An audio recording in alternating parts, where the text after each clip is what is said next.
단 한 번에 합격하기 전산회계 1급 7번째 시간입니다. 자, 이번에는 우리 재고자산에 대해서 배울 건데요. 자, 싸놓고 판매하는 자산 또는 제조하는 자산 이런 것들을 묶어서 우리는 재고자산이다 이렇게 얘기하죠. 그래서 판매나 또는 제조에 사용될 자산이다 이렇게 보는 거죠. 자, 그럼 우리가 이제 유동자산에는 당좌자산과 재고자산 이렇게 이제 들어가죠. 자, 이 재고자산은 앞전에도 얘기했던 것처럼 판매함으로써 자금이 회수되는 그런 부분의 자산의 성질을 갖고 있는 재고자산이다 이런 점을 알아두시고, 자, 여기서 이제 원재료다라고 하는 것은 순수한 그 재료 이런 얘기죠. 제공품은 과정에 있는 거예요. 투입이 되고 재료가 투입되고 사람, 기계 섞어서 뭐 반죽이 일어나거나 뭐 하든 물건이 만들어지는 과정 속에 있는 그런 과정을 제공품. 이것도 자산이죠, 그죠? 자, 여기서 이제 반만 완성이 되면 반제품, 완성이 되면 제품. 자, 우리가 이 제품하고 상품의 차이점이 있다면 뭐예요? 상품은 완성된 것을 팔려고 사오는 것이고, 제품은 내가 물건을 직접 만든 것이죠. 자, 소모품은 써서 없어지는 것들 우리가 이제 얘기합니다. 자, 그럼 우리가 이 재고자산에서 시험 문제가 보통 한 두세 문제 정도 나오거든요. 자, 중요한 부분에 해당이 돼요. 먼저 이 계산형 문제, 취득원가에 관련된 것부터 보자고요. 일단 살 때 들어간 그 매입 원가가 있을 거 아니에요. 그 다음에 이제 부대 비용, 뭐 운임이라든지 수수료라든지 이런 것들은 원가에 가산을 해줘야 되겠고요. 그 다음에 이제 환출이라고 하는 부분 있잖아요. 환출. 이 환이다라고 하는 것은 돌릴 환자예요. 그러니까 내가 사왔던 게 나간다 이런 얘기잖아요. 돌아서 나간다 이런 얘기예요. 그래서 환출. 그 다음에 이 매입 할인 이렇게 나와 있는데요. 자, 우리 환출과 환입은 반대되는 거죠. 물건이 팔았던 게 들어온다. 이건 매출에 관련된 내용이 해당이 되는 거고, 이건 매입에 해당하는 거예요. 그러니까 헷갈리지 말으셔야 돼요. 사왔던 게, 자, 반품시키는 거 환출, 팔았던 게 반품 들어오는 것을 환입, 이렇게 들어가요. 자, 그 다음에 이제 매입 할인하고요. 그 다음 매출 할인이라는 게 있어요. 이 매입 할인은 외상 매입금에 해당하는 것이고 매출 할인은 외상 매출금에 해당하는 건데, 자, 우리가 이제 그 거래를 하다 보면 계약서를 쓰죠. 왜냐하면 계약서도 없이 어떻게 외상으로 물건을 주고받겠어요. 그쵸? 예를 들어서 자, 거래 대금은 10일 안에 자, 지급을 해야 되고, 만약에 10일이 아니라 2일 안에 돈을 주게 되면 2%를 깎아주겠다. 뭐 10일이 아니라 40일 할까요? 자, 2일 안에 뭐 일주일이라고 합시다. 7일. 자, 7일 안에 돈을 받거나 주게 되면 2% 깎아주겠다. 이런 얘기예요. 그러면 어때요? 돈 있으면 빨리 외상대금을 갚아버리는 게 유리하겠죠. 은행보다 훨씬 낫잖아요. 그죠? 그래서 이런 것들. 그래서 외상 매입금을 조기에 지급할 때에 내가 깎음을 받는 거를 우리는 매입 할인이고, 매출 할인은 외상 매출금을 회수하는 데 있어서 대금을 빨리 회수해 가지고 깎아주는 것을 우리는 매출 할인이다라는 점 알아두시기 바래요. 자, 그 다음에 애누리라고 나온 거 있죠. 자, 매입 애누리가 있을 것이고, 그 다음 매출 애누리가 있겠죠. 그죠? 자, 서로 반대되는데 팔 때 깎아주는 거 매출 애누리, 살 때 깎는 거 매입 애누리 이렇게 들어가는 거예요. 그럼 매입 할인과 매입 애누리는 차이가 있어요. 이건 거래할 때 발생되는 것이고, 이거는 그 대금에 대해서 내가 빨리 지급을 해서 뭐 하는 거예요?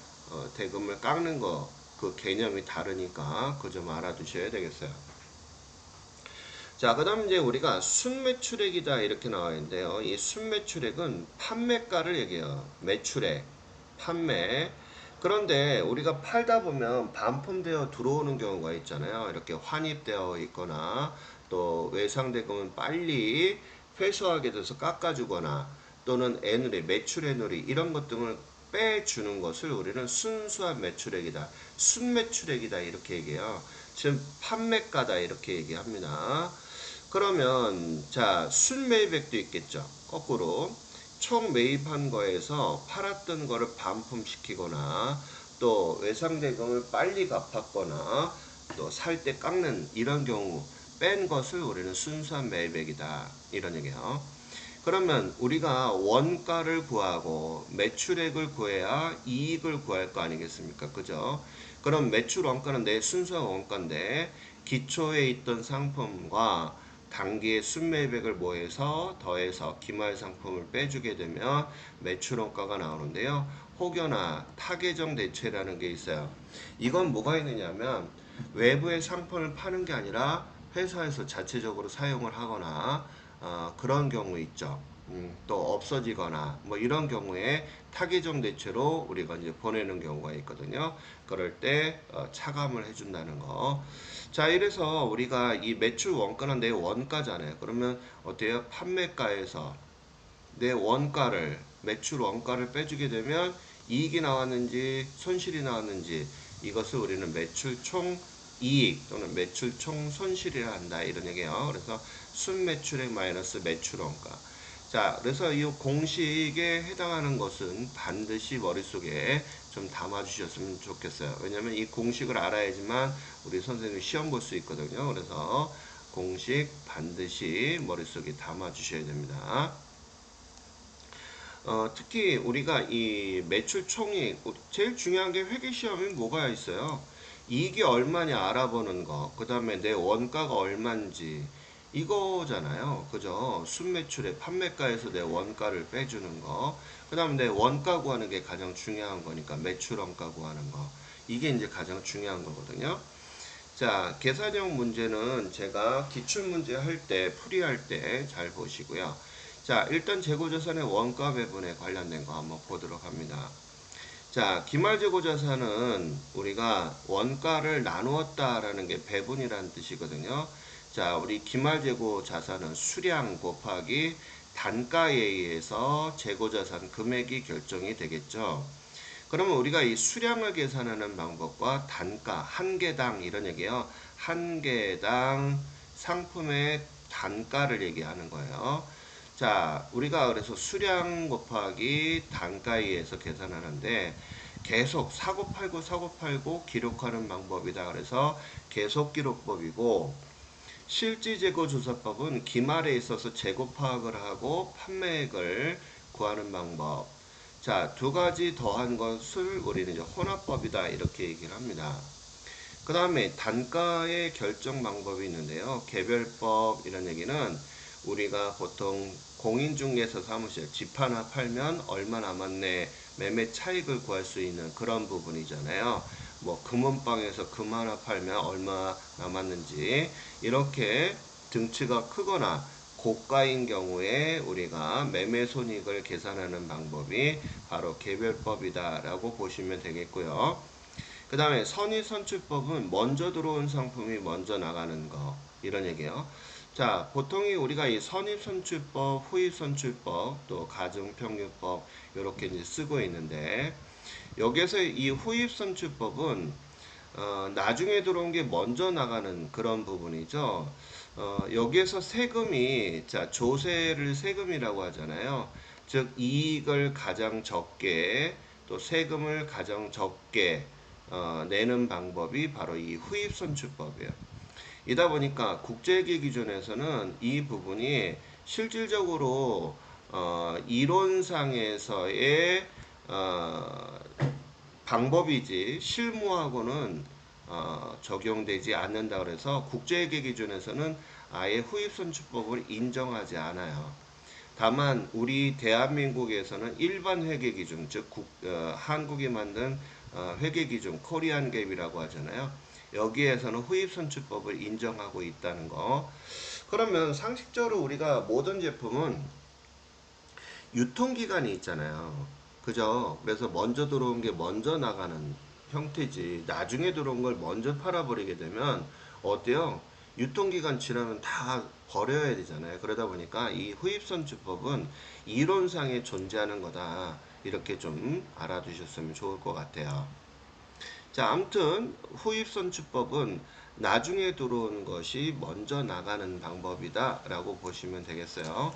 그 다음에 이 총평균법과 이동평균법은 우리가 이제 매입할 때마다 평균 단가를 구하는 방법이 이동평균법이고, 총평균법은 총 매입액에서 총 매입 수량을 나눠주는 거예요. 우리 왜 어렸을 때 뭐 국어 반평균 구할 때 어떻게 돼요? 총점에서 반 학생들 머릿수를 나누게 되면 평균 점수가 나오는 것처럼 이렇게 총 매입 금액에서 매입 수량을 나눠주는 방법. 귀찮잖아요. 먼저 들어오고 먼저 나오고 이런 장부에 기록하는 방법들이. 그래서 이런 방법들이 있다. 그러면 우리 이제 시험 문제에서는 어떻게 출제가 되는지 그런 걸 좀 봐야 될 것 같아요. 그죠? 자, 재고자산에 대한 설명으로 옳지 않은 것을 골라라 이런 얘기가 나왔는데, 매입할 때 발생하는 매입 부대의 비용은 원가에 가산한다. 당연한 거죠. 예를 들어서 제가 지금 이런 예를 들어서 마우스라고 할까요? 자, 마우스를 공장에서 자, 1,000원 주고 사왔어요. 그런데 이것을 우리가 뭐 10,000개를 갖다가 머리에 이구할 수 없잖아요. 그죠? 그래서 여기 운임이 들어갔어요. 자, 그러면 1,000원에다가 100원이 운임이 들어갔다고 한번 해봅시다. 그러면 이 마우스는 1,100원이 원가가 되는 거잖아요. 그래야지만 내가 1,100원 이상을 팔아야 1,200원에 팔았다는 100원만큼이 이득을 본 것이고, 만약에 1,100원에 팔았다면 나는 뭐 하는 거예요? 0원만큼 손익이 생겼다. 이런 얘기 아니겠어요? 그래서 살 때 들어간 이런 운임이나 수수료 이런 것 등은 원가에 포함을 해야 된다. 그래서 여기에서는 원가가 얼마가 된다? 1,100원이 된다. 이런 뜻입니다. 자, 그 다음 문제도 볼까요? 예제 문제. 자, 그래서 1번은 맞는 거죠. 자, 그 다음에 2번. 자, 수량에 결정하는 방법에서 계속기록법을 적용하면 기말재고자산 수량이 정확하게 계산이 되고, 그 다음에 여기 보면 실질재고조사법을 적용하면 매출 수량이 정확하게 계산이 된다라고 나와 있는데, 여기 보게 되면 2번이 틀렸어요. 왜냐하면 계속기록법은 사고 팔고 하는 것을 장부에 기록하는 거예요. 날짜 순서대로. 하다 보니까 기말 수량이 정확한 게 아니라 매출 수량이 정확한 거예요. 계속 기록법은 왜 사고 팔고를 날짜 순서대로 기록을 하다 보니까 매출한 수량이 되는 거고, 실질 재고는 뭐냐 하면 기말에 있잖아요. 재고 파악을 하는 거예요. 그래서 100개 중에서 10개가 남았네. 그러면 90개 팔았구나. 이렇게 계산하는 게 바로 이 실질재고조사법이거든요. 그래서 여기에서는 실질재고조사법을 적용을 하게 되면 매출 수량을 정확하게 파악하는 게 아니라 기말재고 수량을 계산하는 방법이다. 뒤바뀌었어요. 그래서 2번이 틀렸다라는 것이고요. 그 다음에 감모라고 하는 것은 우리가 상품이 도난당하거나 훼손당하는 것 이렇게 얘기해요. 그래서 정상감모와 비정상감모 두 가지로 나누게 돼요. 우리가 이제 다음에 이제 배우게 될 거거든요. 다음 시간에. 자, 맞는 얘기. 평균법은 우리가 기초에 매입한 거랑 요번에 매입한 거 두 개를 더해서 나누기 2 하는 게 평균법이거든요. 그래서 단계 매입, 기초 재고자산과 단계 매입한 상품에 대해서 평균 단위당 원가를 구하는 방법이다. 이런 내용이에요. 그러니까 어려우면서도 이론을 알고 있느냐 하는 그런 개념이거든요. 이런 문제도 1급이나 세무 2급에서 자주 나오는 문제니까 참고해서 봐주시면 좋을 것 같아요. 자, 그런데 우리가 계산 문제, 시험 문제 잘 나온다고 그랬잖아요. 매출 총이익은 계산한다. 그럼 매출 총이익 계산하는 공식은 순 매출액에서 매출원가를 차감을 하게 되면 매출 총이익이 나오거든요. 그죠? 그러면 지금 매출 총이익은 이렇게 계산하는 얘기니까, 그럼 우리가 순매출액하고 매출원가를 일단 계산을 하셔야 되잖아요. 그죠? 그럼 매출액이 지금 260만 원이 나와 있는데, 자, 여기 환입이나 매출 할인 이런 게 없죠, 그죠? 이거는 매입 환출이나 애누리 매입에 관련된 거니까. 그러면 자, 260만 원이 자, 순매출액이 됐고요. 매출 원가 구해보자고요. 그럼 매출 원가는 자, 어떻게 계산이 된다? 기초 상품에다가 단기의 순 매입액을 더해서 기말 상품을 빼주는 거거든요. 그럼 기초 상품이 얼마 있어요? 70만 원 플러스, 그죠? 기초 상품. 자, 그 다음에 여기 보니까 운임도 있고요. 매입액도 있죠. 그죠? 두 개 더 해줘야 돼요. 그럼 120만 원에다가 자, 120만 원 플러스 자, 2만 원 운임 더해 줘야 되겠죠? 그다음에요. 환출액은 뭐 해줘야 돼요? 빼줘야 되는 거잖아요. 마이너스 15만 원 빼줬어요. 자, 이 상태에서 기말 상품도 있네요. 그죠? 자, 그러면 여기 107만 원이 되겠네요. 단기 순매입에. 기말 상품은 얼마? 40만 원. 이렇게 나오겠죠? 그러면 우리 한번 계산해 봐요. 기초 상품에다가 기말 상품 40만 원을 빼주게 되면 매출 원가는 얼마가 나오냐 하면 137만 원만큼이 매출 원가가 나오게 됩니다. 그럼 137만 원만큼 이렇게 나오는 거죠. 그럼 여기 260만 원에서 137만 원을 빼주게 되면 매출 총이익이 나오게 되겠네요. 그래서 123만 원, 정답은 1번이 되겠습니다. 또 재고자산 평가 방법에 대해서 설명하는 것 이렇게 나와 있죠. 자, 우리가 이 개별법이다라고 하는 것은 사실 그 등치가 크거나 고가품 이런 것 등이에요. 근데 우리가 이제 요즘 같은 경우는 어때요? 대량으로 물건을 거래를 하거나 하는 부분이기 때문에 개별법으로 쓰는 경우는 그리 많지 않겠죠.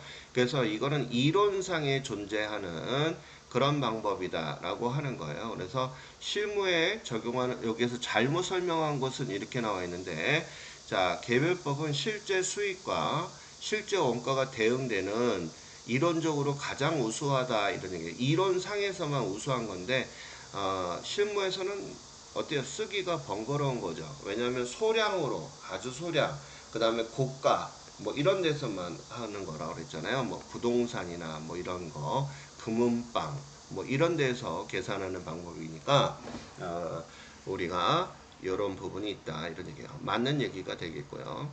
재고 수량이 동일할 때 물가가 지속적으로 상승하는 경우다 이렇게 나와 있잖아요. 그럴 때 선의선주법을 적용하면 이런 얘기예요. 상대적으로 이익이 가장 크게 나온다. 자, 이제 뒤에서 배울 텐데요. 물가가 상승한다라는 전제 조건이 붙어야 돼요. 항상. 자, 전제 조건이 자, 물가가 상승한다. 즉 인플레라는 얘기예요. 인플레. 인플레가 뭐죠? 물가가 상승하고 돈의 값어치가 떨어지는 것을 얘기하는 거잖아요. 이때 선의 총후 이렇게 나와요. 자, 선입선출법, 이동평균법, 총평균법, 후입선출법이 있는데요. 물가가 상승할 때 당기순이익이 가장 많이 나오는 방법. 자, 선입선출법이에요. 물가가 상승. 선의, 총후 이렇게 나와요. 그래서 선입선출법은 당기순이익이 가장 많이 나와요. 물가가 상승한다는 전제. 그러다 보니까 어때요? 세금도 많이 내죠? 그러니까 국가에서는 이렇게 돼요. 사업자 등록증을 신고할 때 재고자산 평가 방법 어떻게 하실 거예요? 그러면 사업자들 하는 사람이 회계를 잘 모르니까 그냥 알아서 해주세요. 이렇게 한단 말이에요. 그러면 전부 다 어디에다 똥을뱅이 친다? 국세청에서 선입선출법 이렇게 해버려요. 왜? 세금 가장 많이 나오는 방법으로 채택하거든요. 자, 이처럼 물가가 지속적으로 상승한다는 얘기는 인플레를 얘기하고 선입선출법을 적용했을 때 이런 얘기잖아요. 상대적으로 이익이 크게 표시가 된다라고 했어요. 그럼 반대로 이익이 적게 나오는 방법은 무슨 법이에요? 후입선출법이죠. 그래서 우리가 아까도 얘기했듯이 이익을 가장 적게 하니까 세금도 어떻게 돼요? 적게 내는 이런 부분이 있겠죠. 우리가 실무에선 두 가지 양면성이 있어요. 이렇게 세금을 적게 내는 사람들을 우리는 보수주의다 이런 얘기를 하거든요. 세금을 적게 내는 사람이 있는 반면에 야, 우리 세금 많이 내도 돼. 실적을 좋으면 어떻게 돼요? 주가가 올라가죠. 왜? 이익이 많이 생긴다 하게 되면 배당을 많이 받을 거다라는 기대감과 아울러서 실적이 좋으면 주가가 올라가 버리잖아요. 그래서 세금에는 신경 안 쓰고 수익을 부풀리는 경우가 있어요. 그런 경우가 있기 때문에 양면성이 있다는 얘기예요. 자, 총평균법은 우리가 매입 거래가 발생할 때 단가를 재산정할 때 번거로움이 있다. 그렇게 이렇게 나왔는데 이거 매입 거래가 발생할 때마다 이 말이 틀렸어요. 자, 총평균법은 총 매입한 거에서 매입 금액에서요 수량을 나눈 거예요. 총 매입 수량. 이거 한 번만 해주면 되죠. 한 달의 마지막에 하는 건데 여기 뭐라 했어요? 발생할 때마다 라고 하는 것은 이동평균법을 설명하는 얘기거든요. 그래서 요거는 설명이 틀렸다라고 하는 거예요. 자, 후입선출법은 일반적인 물량 흐름과 반대다. 자, 이 말은 뭐예요? 선입은 먼저 들어온 게 먼저 나가니까 우리가 물 흐르는 것처럼 해당이 되는데 후입은 어떻게 해요? 나중에 들어온 게 먼저 나가니까 역순환하는 거잖아요. 그러니까 반대다. 맞는 얘기가 되겠죠. 자, 다음에 우리가 이 그 선입선출법, 이동평균법, 총평균법, 후입선출법 이런 거 이제 계산하는 걸 한번 해볼 건데요. 먼저 이론만 이번 시간에는 정리를 하자고요. 자, 물가가 상승한다는 전제 조건입니다.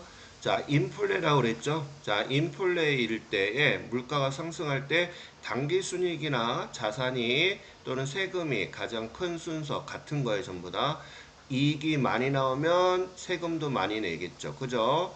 그 다음에 자산이 증가하면 당기순이익도 늘어나겠죠. 그죠? 자, 아까 제가 선이 꼭 기억하세요. 선이. 선의과 후입은 극과 극이고요. 선이 여자 이름 외우세요. 선의선출법, 이동평균법, 총평균법.